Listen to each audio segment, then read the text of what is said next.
Ideku Planner. Hai.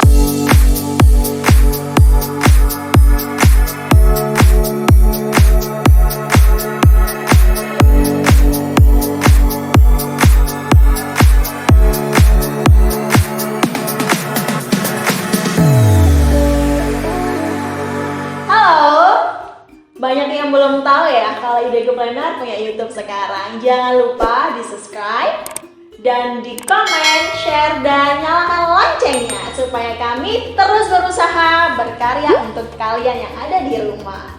Oke, sebelumnya perkenalkan dulu, nama saya Vivi Dewi selaku owner dari Ideku Planner. Tenang guys, saya nggak akan muncul terus-terusan kok di sini. Nanti akan banyak teman-teman yang bakal muncul menghiasi layar kalian. Jadi jangan bosan ya, dan jangan lupa aja subscribe aja deh. Oke, supaya kita terus berkarya untuk kalian. Apa kabar para pengantin 2020? Ada yang ditunda?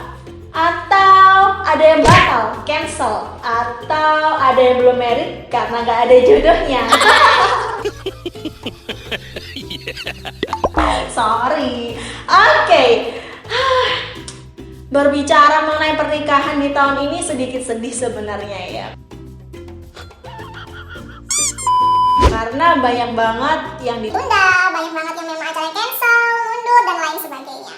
Tapi jangan khawatir, di sini kita akan bincang-bincang mengulas tentang pernikahan selama masa pandemi, baik itu sebelum ataupun sesudah adanya si COVID ini ya. Sebelum kita lanjut bincang-bincang ke sesi selanjutnya, ada baiknya saya punya satu video untuk kalian yang harus kalian lihat terlebih dahulu. She got eyes like a neon sign, stare you down and make you cry. An iron will. Nah, sudah melihat cuplikan video sebelum tadi kan ya? Oke, kali ini saya akan menjelaskan tentang kinerja WO sebelum adanya pandemi dan setelah pandemi. Banyak sekali perbedaan dan penyesuaian. Berhubung WO di sini mempunyai peranan penting antara penghubung dengan antara klien dengan vendor ataupun antara klien dengan perkliennya juga. Kami punya peranan yang penting untuk memberikan edukasi atau wawasan tentang peraturan-peraturan yang berlaku selama masa COVID-19 ini. WO, mungkin WO. Oke. Biasanya WO ini kan kita ketemu dengan orang presentasi memakai seragam tanpa adanya jarak ya, kita ngobrol, kita adanya touch ataupun sentuhan fisik dengan para klien. Tapi kali ini jelas berbeda. Sedih sih, tapi ya udahlah, kita jalani aja, oke? Kinerja WO yang biasanya di hari H kita tidak perlu mengecek suhu tubuh, mengingatkan para tamu yang datang untuk memakai masker, dan kali ini ada perbedaan. Kami membagi beberapa tim di lapangan untuk pertama mengecek suhu tubuh para tamu yang hadir. Ya dong, ada termometer, kemudian diarahkan untuk memakai hand sanitizer dan menginformasikan kepada para tamu untuk memakai masker sebelum memasuki ruangan. Lalu tim WO memberikan sign ataupun tanda berupa X banner. Di situ akan menginformasikan tentang banyak hal, bahwa tidak boleh adanya sentuhan, kemudian menjaga jarak, kemudian selalu membawa hand sanitizer masing-masing di dalam tasnya. Karena kami hanya menyediakan di awal masuk dan setelah turun dari pelaminan. Setelah itu kalau dari WO sendiri mungkin ya ini ya, selama acara kami selalu mengganti pakaian, kami selalu membawa ganti baju, itu sudah pasti. Kemudian memakai face shield, itu juga sekarang lagi tren, pakai masker itu sudah wajib. Kemudian memastikan seluruh vendor telah melakukan SOP-nya masing-masing. Banyak banget sih ya. Salah satunya tim WO juga membantu tim dekorasi ataupun tim catering ataupun foto video mengecek sesuai dengan protokol masing-masing yang telah berlaku. Nah, tadi setelah kita bincang-bincang mengenai WO, lalu kita akan berlanjut ke pembahasan tentang undangan dan souvenir. Oke, di masa pandemi ini mungkin kita belum ada peraturan yang membolehkan mengadakan acara dengan tamu yang jumlahnya sangat besar. sampai ratusan bahkan ribuan, sampai ratusan bahkan ribuan, sampai ratusan bahkan ribuan. Jadi teman-teman vendor ada paket lah sekarang ya, lebih ke akad package ataupun intimate package. Karena apa? Karena anjuran pemerintah hanya boleh mengizinkan tamu sekitar maksimalnya 30 orang. 30 orang untuk akad. Kalau mau dilanjut ke resepsi yang temanya intimate, rasanya juga tidak salah. Betul. Lalu untuk undangan ini bisa loh, selain undangan fisik yang mungkin teman-teman biasanya kan cetak nih, yang bentuknya kertas itu kan ya. Tapi sekarang kalian bisa dalam bentuk undangan digital, itu lebih hemat dan kita bisa bantu program paperless movement. Ya hitung-hitung paperless waste lah, jadi tidak ada sampah di kertas-kertas itu loh. Oke, setelah undangan souvenir, nah undangan mungkin kalau udah telanjur ke fisik, bisa Mbak sudah dicetak nih Kak undangannya, gimana nih gitu, sedangkan tanggal kitanya beda, dari seharusnya dilaksanakan tanggal sekian menjadi tanggal sekian. Itu bukan jadi masalah sih, karena kan di tahun-tahun ini orang-orang pada memaklumi dengan adanya pandemi ini. Kalau memang ada perbedaan tanggal ya tinggal kita print saja dengan kertas kecil, kita tempelin sendiri, atau bisa diganti dengan undangan digital. Itu lebih hemat bukan ya daripada undangan fisik. Nah, kalau kalian sudah terlanjur cetak undangan fisik, jangan khawatir dan siap untuk disebar. Jangan lupa ya disemprot alkohol dulu atau hand sanitizer. Berbicara mengenai souvenir, bagi teman-teman yang sudah mencetak souvenir ataupun yang sudah pesan dan sudah jadi, jangan khawatir. Dan mungkin gini ya, ada yang tanya sih juga ke saya, Kak saya sudah cetak souvenir juga nih, tinggal siap sebar dan undangan, bukan undangan tapi tanggalannya nih tidak sesuai, gitu gimana? Itu nggak masalah sih. Kalau memang dirasa jangka waktunya masih lama, kalian bisa minta ke vendor souvenir kalian untuk mengubah tanggal. Tapi jika memang tidak bisa ya sudah, ya nggak apa-apa. Kita bisa cetak kartu sendiri kecil itu aja, ataupun nggak dicetak nggak masalah. Karena masa pandemi ini kan global, jadi orang-orang sudah maklumi, jadi nggak usah khawatir. Lalu untuk souvenir apa aja ya ide-idenya? Nah, berhubung kalau zaman sekarang kan masker, kemudian hand sanitizer itu barang langka dan sangat mahal sekali ya. Jadi teman-teman bisa nih souvenirnya itu berupa masker ataupun handpiece ataupun yang memang ada kaitannya dengan di bidang kesehatan. Itu juga bisa loh seperti itu. Kita bisa membantu beramal sekalian dan memberikan souvenir yang nggak hanya dipajang kan biasanya, tapi bisa dimanfaatkan juga dengan baik. Nice. Nah, kalian bisa memanfaatkan tetangga kalian atau teman kalian yang memang berprofesi sebagai penjahit hitung-hitung, support UKM lokal kan? Oke, jadi kalian bisa membuatkan souvenir itu yang ada kaitannya dengan kesehatan yang saat ini sangat-sangat dibutuhkan.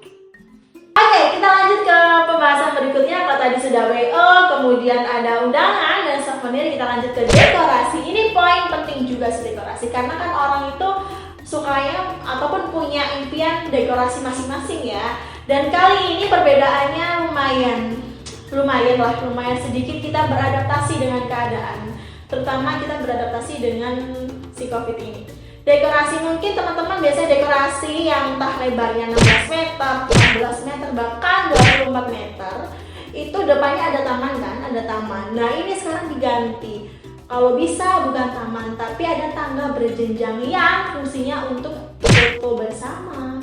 Kemudian ada lagi untuk antrian tamu yang datang. Biasanya di antrian tamu yang datang itu mungkin kisaran lebarnya hanya 1-2 meter. Nah ini bisa minta ke vendor dekorasi agar diperlebar, karena akan ada para teman-teman ataupun undangan yang datang untuk melihat acara kita. Nah ini pun koordinasi juga dengan tim venue ataupun tim dekor untuk menambahkan kursi dan TV tambahan layar monitor ya, maksud saya untuk melihat prosesi kirap. Jadi tidak ada yang namanya demo. Setelah itu minta juga ke tim dekorasi kalian untuk menyiapkan hand sanitizer di setiap titik. Kemudian beri juga suatu announcement berupa X-banner bahwa tidak boleh ataupun ada larangan tidak menyentuh semua properti dekorasi yang ada di sekitar. Kemudian Selain itu apa lagi ya? Masih banyak lagi sih. Oh ya, dibuat ini jalur labirin untuk antrian foto. Tapi ini tergantung dari luas venue ya. Tergantung dari venue-nya. Kalau venue-nya besar ya mungkin bisa dibuat labirin. Tapi kalau venue kecil ya mungkin standar karpet jalan itu seperti apa. Oke, itu tadi standar dekorasi. Tapi kalau sekarang ini lebih ke kru dekorasinya ya, dekoratornya maksud saya.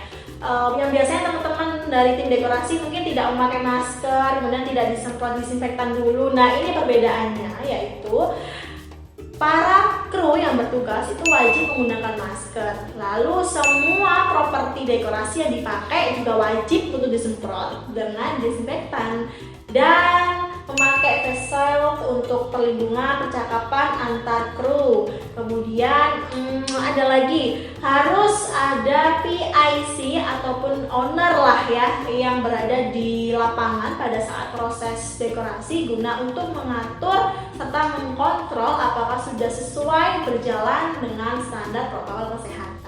Oke, tadi setelah kita bahas tentang dekorasi, kemudian tentang WO, sekarang kita bahas tentang fotografi. Ya, mungkin beberapa tamu biasanya atau kalian yang hadir di pesta pernikahan pasti tuh mas minta fotoin dong dan lain sebagainya. Tapi di era pandemi ini sudah tidak bisa.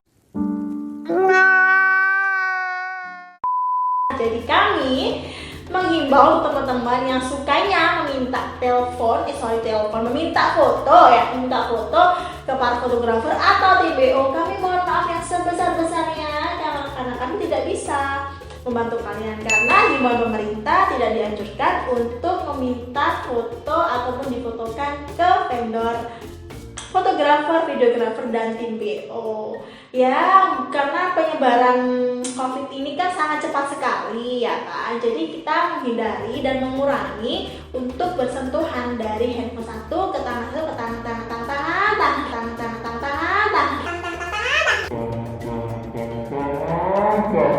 berikutnya. Oke, setelah itu teman-teman vendor foto ataupun video itu bisa memberikan suatu tanda berupa X banner ya ataupun roll banner bahwa meminta maaf kita sebagai tim panitia tidak bisa memfotokan lewat handphone tamu masing-masing gitu. Untuk tatanan foto, nah biasanya kan ada antrian tuh panjang banget kan untuk foto yang sering berdempet-dempetan ataupun ada yang mungkin sampai ke bawah-bawah dulu tuh minta difotokan. Nah kali ini juga ada sambungannya dengan yang dekorasi tadi. Kenapa tidak ada taman di depan? Kenapa kita anjurkan untuk memakai anak tangga kali tadi untuk menata tatanan foto agar tidak saling berdempetan. Begitupun dengan para tamu datang juga tidak dianjurkan untuk memberikan satu salaman tangan ya, cukup dengan ya selamat namaste ya. Oke, kita sudah membahas panjang dikali lebar tadi. Saya capek, saya mau istirahat dulu. Saya mau istirahat dulu karena masih banyak banget perbincangan yang harus kita bahas di episode selanjutnya. Bagi kalian jangan lupa dong subscribe, like, comment, and share. Dan jangan lupa tombol loncengnya dibunyikan. Kalau itu ya dalam hitungan 1, 2, 3. Terima kasih. Sampai jumpa di episode berikutnya dan salam ideku.